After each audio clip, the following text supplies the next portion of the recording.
The CBS Radio Mystery Theater presents...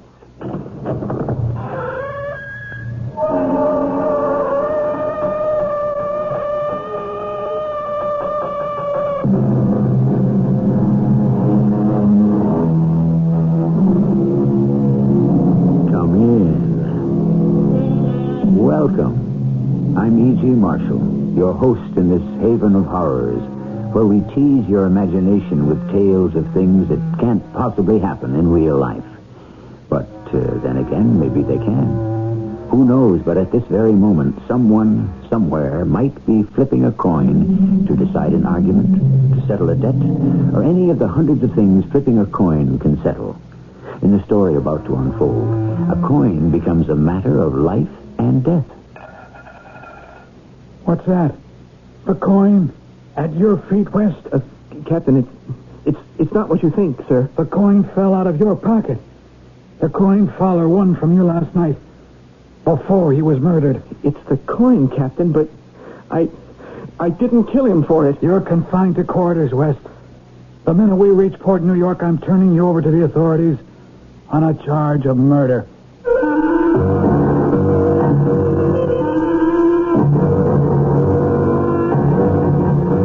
Our mystery drama, Devil's Gold, was written especially for the Radio Mystery Theater by Bob Jern and stars Russell Horton.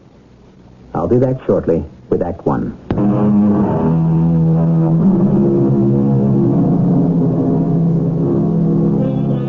Coins have been used for currency for thousands of years. Coins have commemorated great events and great persons. Coins have played their part in history from pieces of silver to pieces of 8.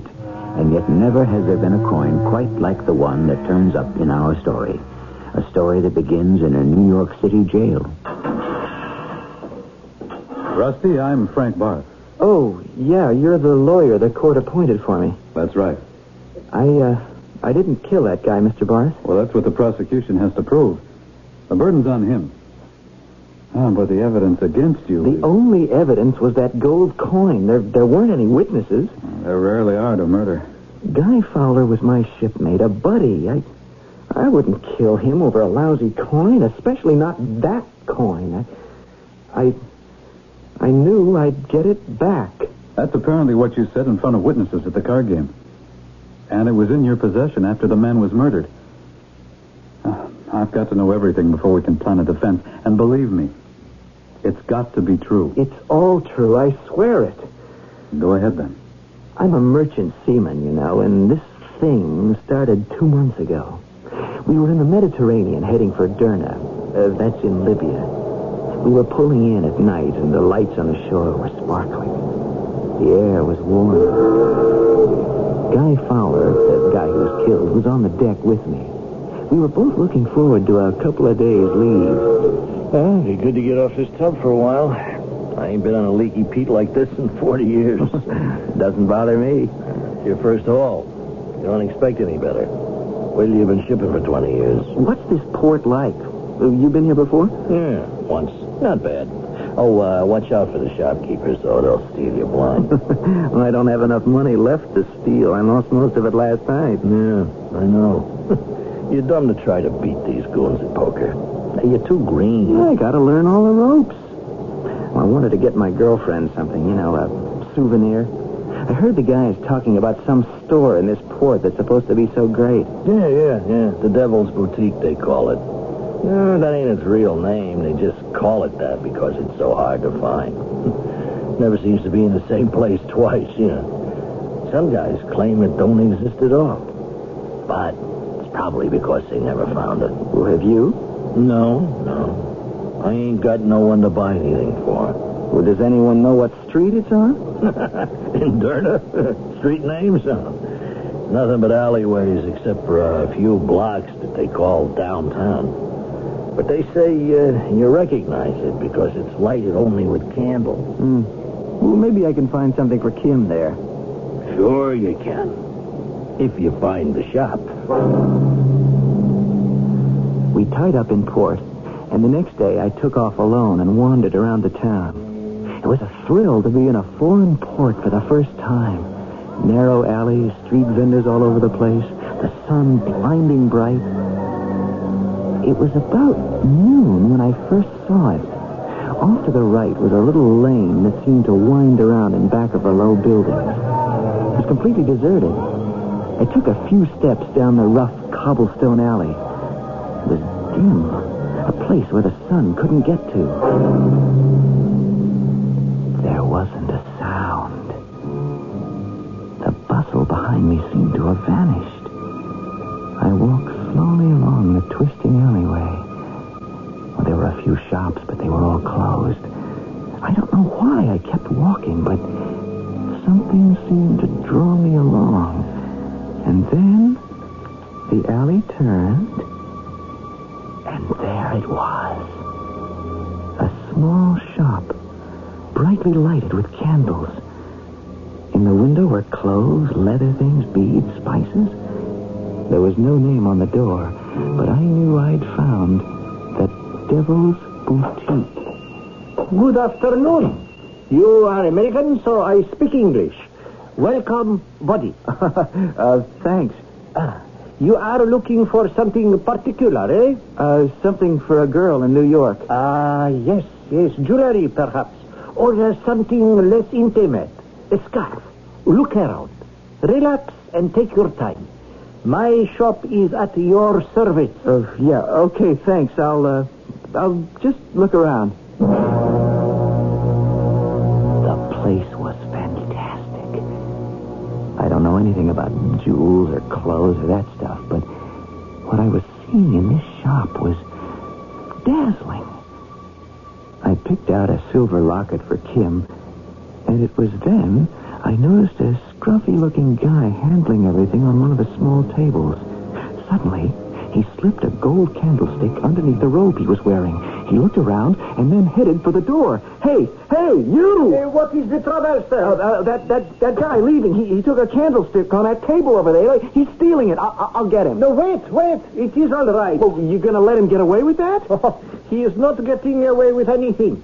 I am used to the thieves of Derna. Aren't you gonna call the police? The police?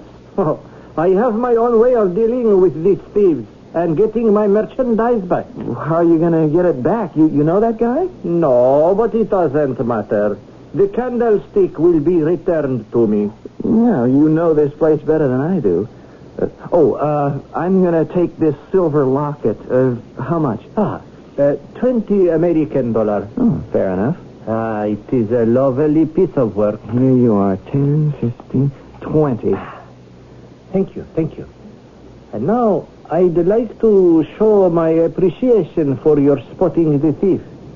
It is nice to meet an honest man. Well, I didn't do anything. You wouldn't even let me get him for you. That does not matter. But your interest in my well-being is greatly appreciated. Here, this coin is a token of my respect. Please, take it in friendship. A simple gift. A souvenir of the Devil's Boutique. You mean that's what you call this place? No, not I, really. But I am well aware of my reputation and how my customers refer to my shop. Here, take it. Well, okay, but you don't have to. I realize that. But take it. It's yours. And this coin will always be yours. Forever. Oh, hey, it's heavy. Yes, solid gold. Oh, look, now you can't... Please, it's yours. And as I said, it always will be yours. No one else can ever own it. I couldn't believe it. This guy giving me something like that for doing nothing, really. I headed back into the streets of Derna, and 2 days later, we headed back for the States. You need a few bucks till we get paid off? Well, thanks, guy. My girlfriend will lend me some. I'll be okay. Someday you'll learn not to let them punks take you. Yeah, someday. Well, we better get down. We'll be pulling into port in an hour. When I left the ship, I called Kim and told her I'd pick her up for dinner that night. I knew she'd spring for a loan, but I kind of hated to let her know I gambled away all my dough. Then I remembered the gold coin in my pocket. Maybe I could hawk it for a few days till I got paid. I headed for a pawn shop on 6th Avenue. I want to pawn this coin for a couple of days. What'll you give me for it? Where'd you get this? In Libya. Oh, looks solid to me. It's solid gold, all right. Strange design. I got it in a strange shop. $200. Oh, okay, I'll take it. I'll buy it back in a couple of days before I ship out again. Okay, fill out the card. I'll get your cash.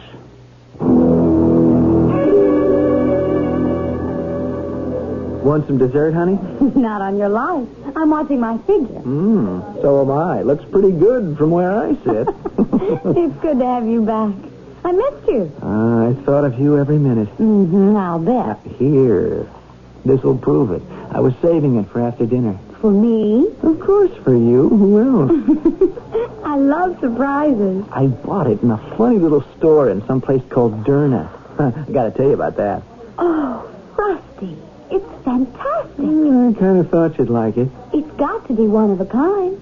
I've never seen anything like this. And I know my jewelry. It's my business. Here, help me with the clasp. Oh, boy. Looks even better on you. Seems to pick up a glow. Oh, wait till I show this to Mr. Rose at the store tomorrow. Let me tell you about the shop where I got it. Hey, let's go back to my place for coffee. We'll be more comfortable. Okay, I'll pay the check. Oh, I'm just crazy about this. Oops. Hey, you're dropping your money. That's impossible. Rusty, what's the matter? This coin. Hey, where'd you get that? It couldn't have been in my pocket. I left it with a pawnbroker. It's a beautiful coin. So why are you so upset? The shopkeeper where I bought your locket gave me this coin.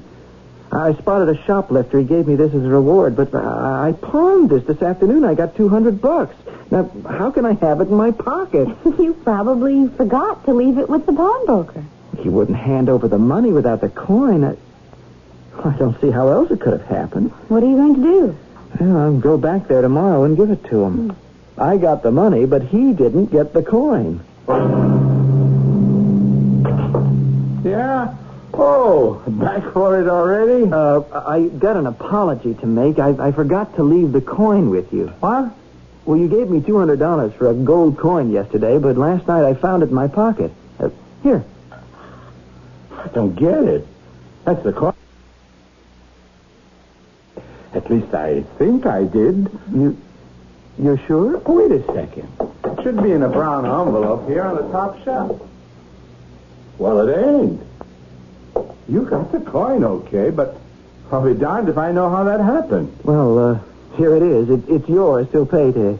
Can't believe it. Just an oversight. No, I don't mean that. Oh? I can't believe anybody could be that honest. How long have you gone this time, Rusty? Well, we're heading for England, probably 4 weeks, maybe 5. But I'll write you. I have your locket to remind me of you. What time do you have to be on board? In an hour. I got to get going. Oh, I just thought of something. I don't have the money to get back my coin. Oh, I'll lend it to you. No, I don't mean it that way. I'll take care of it when I get back from England, but I want you to keep the pawn ticket. I sure don't want to lose that. Oh, of course. I'd be glad to. I got it here someplace in one of my pockets. Well, that is curious. I thought I heard the clink of a coin. Could it be again? The last we heard, Rusty had taken his gold coin back to the pawnbroker for a second time. And here it is back. If you remember, at the start of our drama, Rusty was in jail for murder. How that comes about, we'll see when I return shortly with Act 2.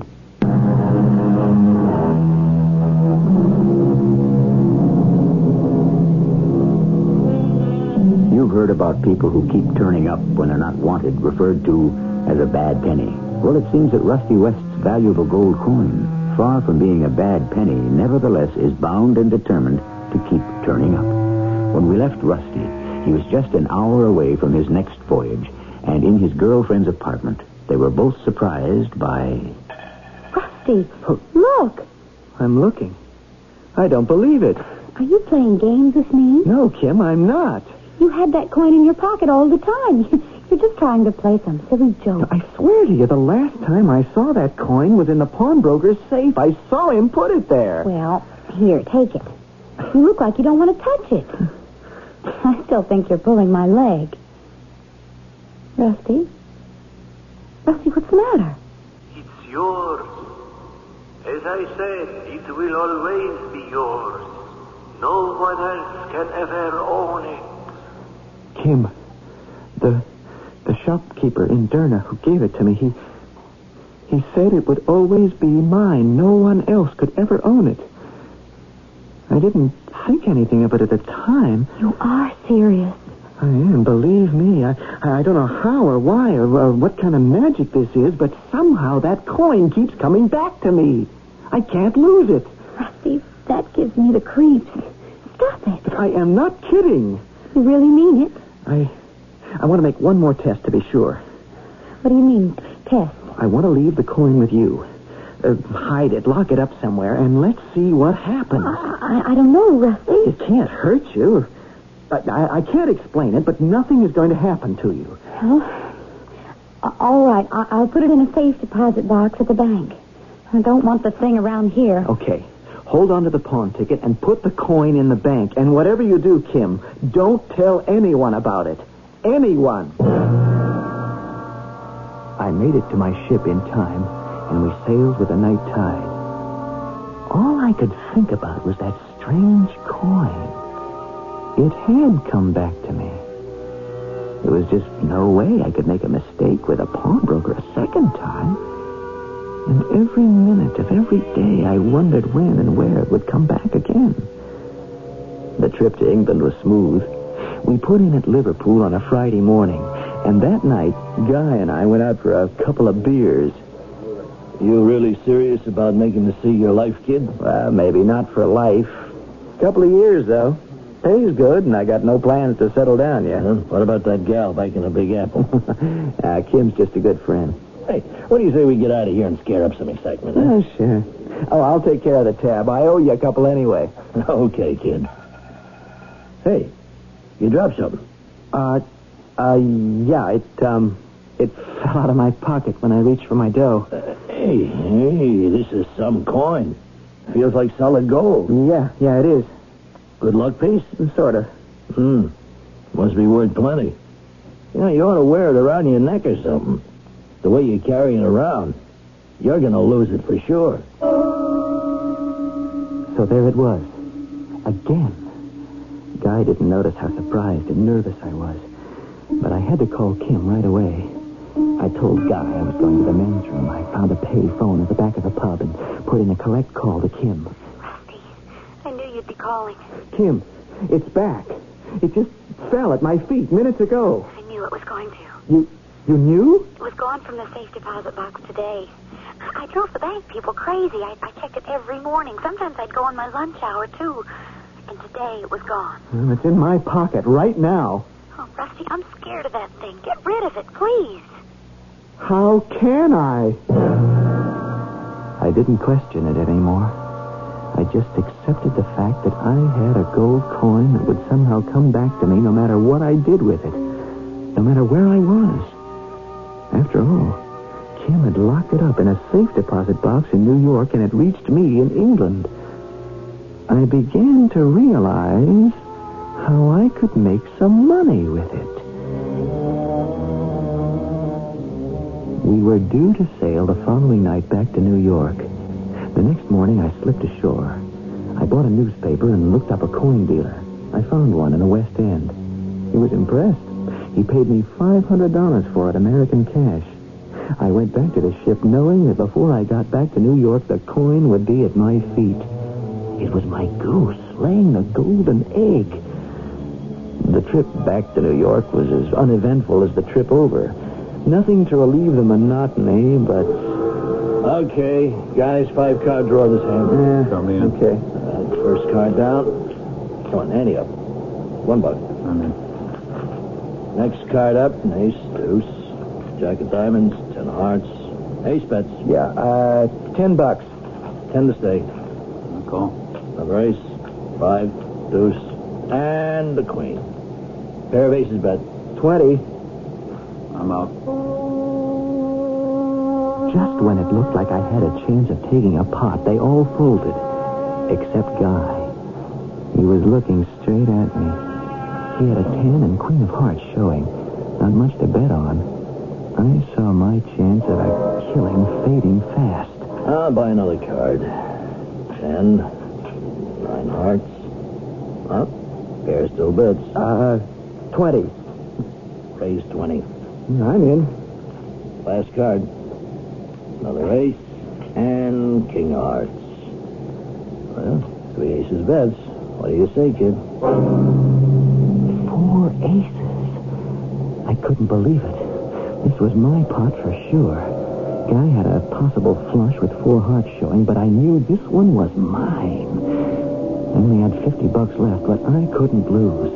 I bet it all. 3 aces bets 50.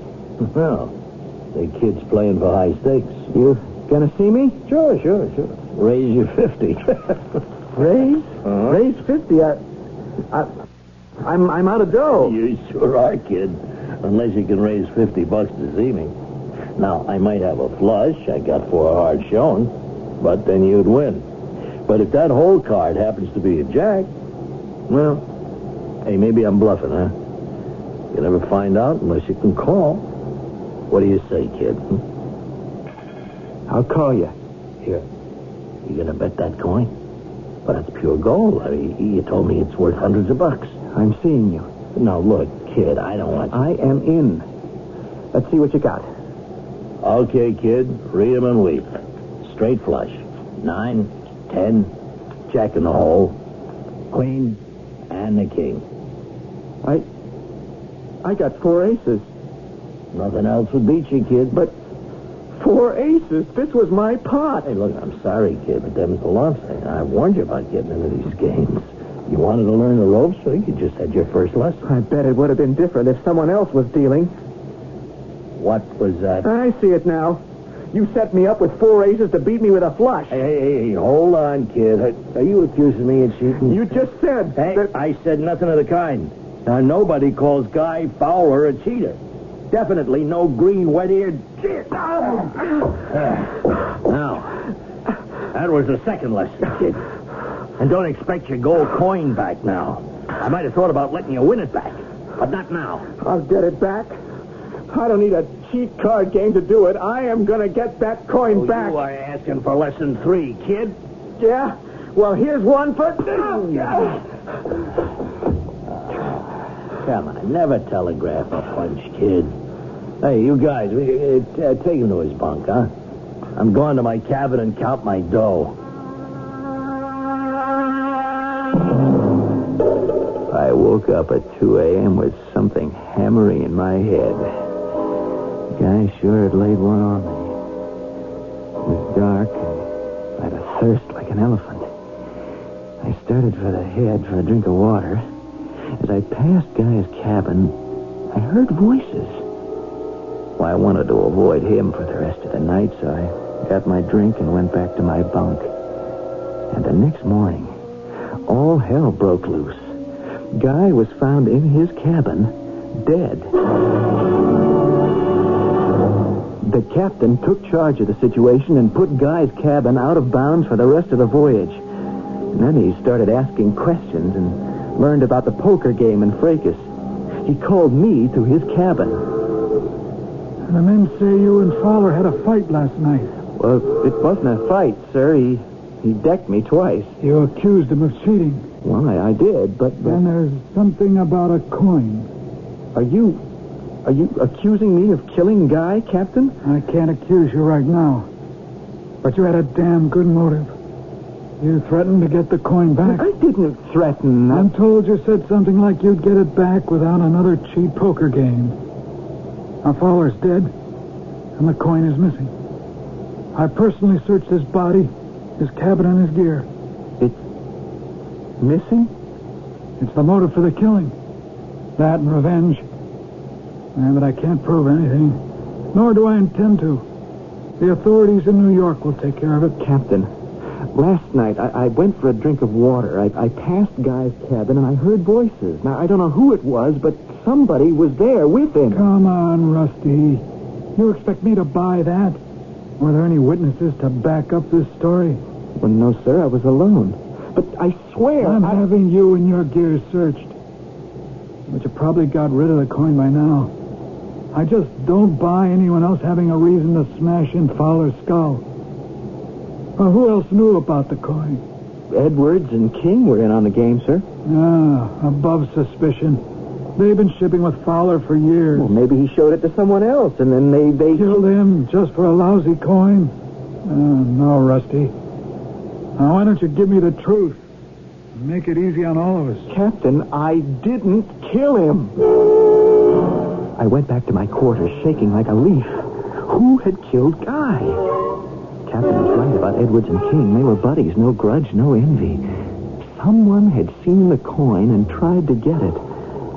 I lay down on the bunk trying to sort things out when it happened. I leaped up like a shot. The evidence against me was lying right at my feet. The coin was back. I picked it up. A wave of panic rushed over me. The captain was going to search me. I had to get rid of it. Even if it was only temporary, I went up on deck. A stiff wind tore at my jacket. The sea was heavy. I went to the rail, looked around, and threw the coin into the water. It disappeared into the waves. I hurried back to my quarters. The captain and mate searched me and my quarters and, of course, didn't find the coin. But I was in a panic. Rusty, I've been thinking this through. We didn't find the coin in your possession. There's not a shred of evidence against anyone. Yes, sir. Don't be so smug. No, I'm not. I am absolutely innocent. You were the one who threatened to get the coin back. You admit you said it. Why? Because the coin is... Yes? What is it? You won't believe it. I believe you're guilty of killing Fowler, and I won't listen to any more tall tales of yours. Will you tell me the truth? Well?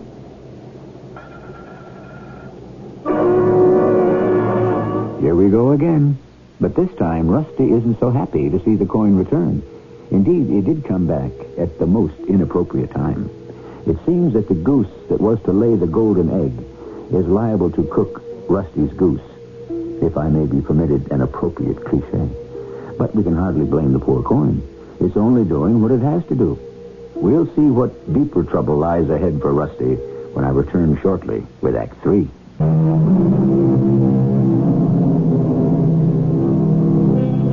It's curious how loyalty and devotion can sometimes innocently work to one's disadvantage. Rusty West's loyal gold coin has once again returned to its owner, only to incriminate Rusty in murder. Perhaps if the coin had picked a more auspicious time to make its appearance, Rusty might have kept it secret forever. But as we said before, one can't blame the coin. It only did what it had to do. The coin. The coin fell out of your pocket. The coin Fowler won from you last night before he was murdered. It is the coin, sir, but I didn't kill him for it. I knew I was going to get the coin back. You're confined to quarters for the rest of the voyage. When we reach the port in New York, I'm turning you over to the authorities on a charge of murder. So that's it, Mr. Barth. That's the whole story. The captain took the coin, the police were waiting for us at Pier 57, and here I am. That's some story. It's the truth. You swear that the coin, by some magic, just mysteriously came back to you. That's what I've been saying for the last half hour. How can I take that story into a courtroom? We might just as well plead insanity.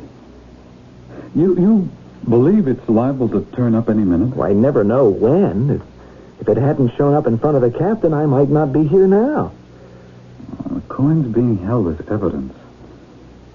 It's the one solid piece against you. Yeah, I know that, but I wouldn't have any reason to kill Guy for that coin. I knew it would come back to me automatically. That's what I meant when I said it. Did you tell the men or the captain what you meant? Oh, how could I? They'd think I was crazy. Well, the prosecutor has a job ahead of him. Possession of the coin doesn't prove you killed the man. And that's what he has to prove to the jury's satisfaction. So, what are we going to do? Well, I'm not sure yet. I have to think this through carefully. Because if we do what I'm thinking of now, this could be the case of the century. Oh,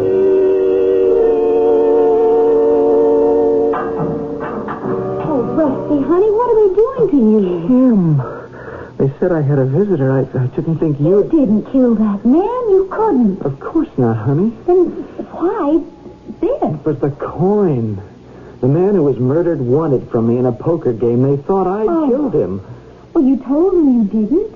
Why have they got you locked up? It's not as easy as that. To them, I'm guilty. They don't know what that coin does. Oh, I knew it meant trouble. You remember, I was afraid of it. I begged you to get rid of it. I can't get rid of it. That's the whole trouble. I'm scared, Kim. I didn't kill Guy. He was my friend. How can I make them believe it? Your lawyer will find a way, Rusty. That's what lawyers are for. And I'll stand by you. You know that. Yeah, I know, Kim. I can tell them about the coin and how you got it back. Yeah. We'll have to see what the lawyer wants to do. I sure hope he's got something.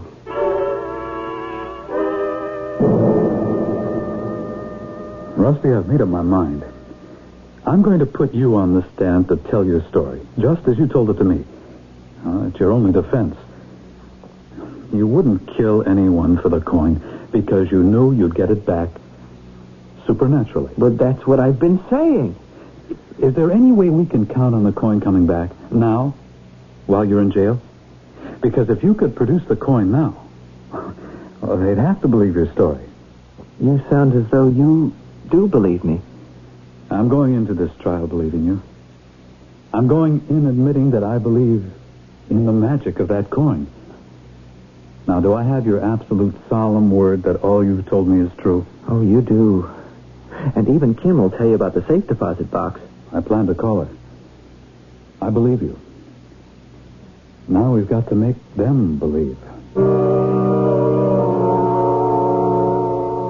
I'm satisfied with the jury, Rusty. We've got their interest. I've got the whole court intrigued. I want to keep up this atmosphere. I want to make them feel the spirit world breathing down their backs. You sure know what you're doing. I feel a lot better knowing I've got an experienced lawyer. Rusty, an experienced lawyer wouldn't dare plead the case I'm going to. You happen to be my first criminal case. Things sure look black for me, Mr. Barth. Only temporarily. The testimony of the captain and the two shipmates today didn't help. But the court hasn't heard you yet. I wish I'd never found that shop in Dern. I wish I'd never seen that coin. Tomorrow I'm putting you on the stand. And I want you to tell your story to the court exactly as you told it to me.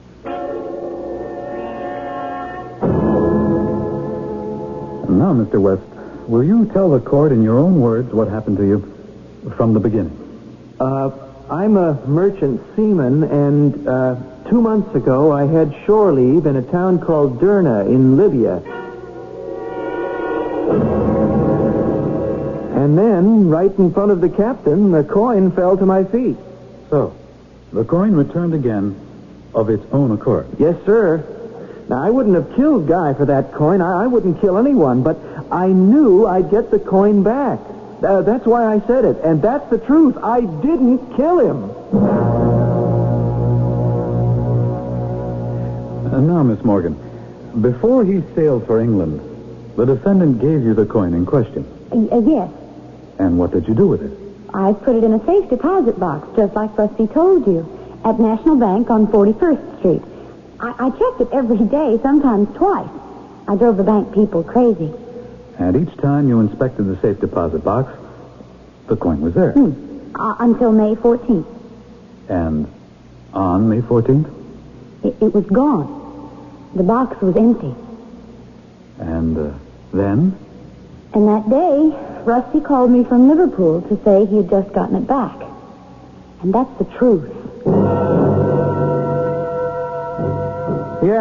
Yeah, I remember the guy. He pawned a gold coin. And will you tell the court what happened? I gave him $200 for the coin, and he comes in the next day and he gives me the very same coin he pawned. Said he must have forgotten to give it to me. You were obviously surprised. Yeah, I knew I locked it up in my safe, and I always keep the small stuff in the safe. And then what did you do? Well, I locked it up again. And this time I made sure. I checked it just before I closed for the night. And it was in the safe at the time? That's right. And a few days later, it was gone. Never been able to find it again. May I have Exhibit A, please? Thank you. Is this the coin the defendant pawned with you, Mr. Schaefer? That's it. I recognize the design. That's it, okay. That guy owes me $200. And in conclusion, we submit that the coin has or had the mystical property to act on its own. That the story of the defendant is true, as borne out by the testimony, under oath, of Miss Morgan and Mr. Schaefer. So I implore you, ladies and gentlemen, to keep foremost in your minds and deliberations that Rusty West did not murder to get his coin back. He knew he would get it back anyway. The defense rests. The testimony in this case seems to be without precedent. In fact, it seems also to be without credibility. I am instructing the bailiff to lock Exhibit A, the coin in question, in a double-lock, tamper-proof container. And one of the keys will be given to me. We shall rule out sleight of hand in this preposterous case. Should the coin subsequently be found in the possession of the defendant, I shall have no choice but to declare a mistrial. We'll hear the prosecution summation tomorrow at 10 a.m.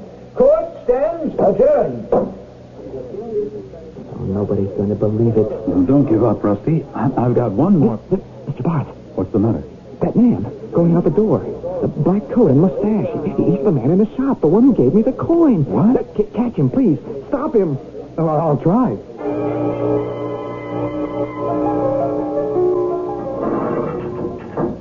You, didn't get him, huh? He vanished. He wasn't anywhere in the hall when I got there. Too bad. He might have clinched our case. Oh, I didn't see him in the courtroom earlier. He must have been there, though. What would he be doing here? All the way from Libya. I think he's come to get his coin back. What? He told me he had his own ways of getting his merchandise back. I'll never see that coin again. Well, how can you be so sure that that was the man? No, it was, I know. Then why would he take it back? You said he gave it to you in friendship. Well, no. But if the coin was coming back to me, it would have been here before now. I still don't see the connection between him here and the trial. Why didn't he come forward to help? Well, I'm thinking of the way he looked at me just before he went out. I think maybe he knew I was making money on the coin, pawning it and selling it and gambling with it. Maybe he didn't like that. Maybe he thought I was just using it. I guess I'm through with it now. Well, maybe it's just as well and got me in enough trouble. And if the jury finds me guilty, I guess it doesn't matter much anymore. Ladies and gentlemen, you must decide this case on circumstantial evidence, on the testimony of the prosecution witnesses who claim the defendant produced the coin himself and who saw no magic involved, and on the testimony of the defense witnesses who swear the coin vanished mysteriously from their possession. Before sending the jury to their deliberation, may I ask if the defendant can produce the coin that is now locked in a steel box, its whereabouts known only to me and the bailiff? Your Honor, we would like... The jury will decide whom to believe. Bailiff, escort the jury to the jury room.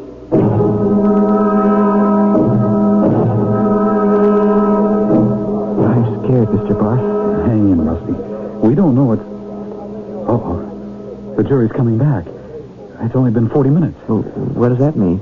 It didn't take them long to decide. It doesn't look good.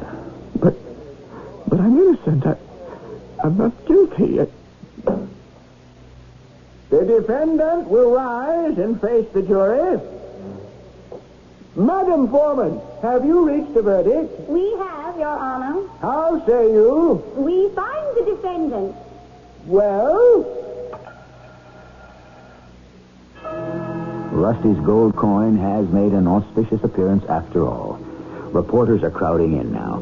Flashbulbs are popping. This case has attracted so much attention in the press, it will make the front pages again tomorrow after this dramatic turn of events. Kim is hugging Rusty and crying. He's holding the coin above his head. The judge is standing now, too shocked to even rap for order. The foreman never got a chance to deliver the verdict. We'll speculate on what it might have been when I return shortly.